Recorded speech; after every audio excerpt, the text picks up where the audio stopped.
আসসালামু আলাইকুম। 10 মিনিট মাদ্রাসার নুরানি পদ্ধতিতে কোরআন শিক্ষার দ্বিতীয় নম্বর পর্বে আপনাকে স্বাগতম। আজ আমরা শিখব এই অক্ষরসমূহ শব্দের ভিতরে কিভাবে ব্যবহার হয়। প্রত্যেকটা শব্দের শুরুতে যদি বা আসে তাহলে এই রূপটা ব্যবহার হবে, আর মধ্যখানে আসলে এভাবে ব্যবহার হবে। ঠিক একইভাবে প্রত্যেকটা হরফ দেওয়া আছে। সদ প্রথমে এভাবে ব্যবহার হবে, মধ্যখানে আসলে এভাবে। আইন প্রথমে এভাবে, মধ্যখানে এভাবে। আচ্ছা, তা আমরা পড়ি এখন। বা, প্রথম বা মাঝের বা। তা, প্রথম তা মাঝের তা।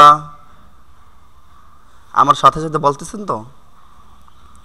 সা, প্রথম সা মাঝের সা।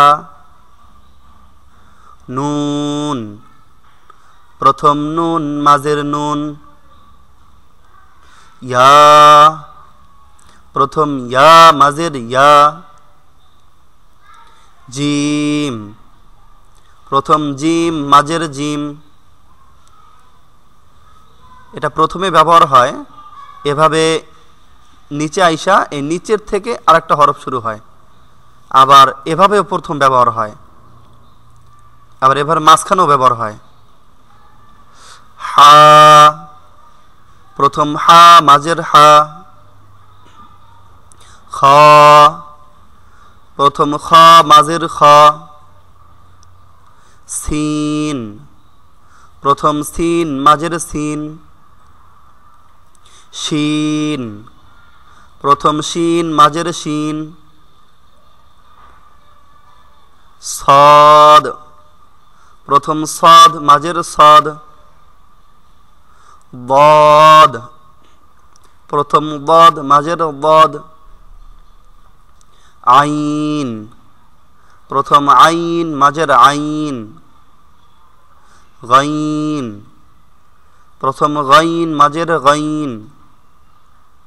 ফা, প্রথম ফা মাঝের ফা। কফ, প্রথম কফ মাঝের কফ। কাফ, প্রথম কাফ মাঝের কাফ। লাম, প্রথম লাম মাঝের লাম।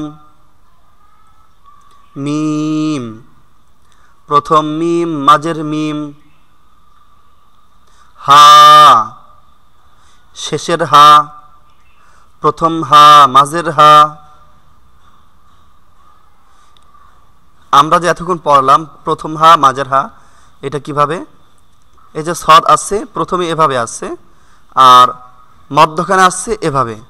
এই জন্য প্রথম আর মাঝের ওভাবে পড়ার পরে তারপরে এগুলা প্র্যাকটিস করলে আস্তে আস্তে হয়ে যাবে ইনশাআল্লাহ।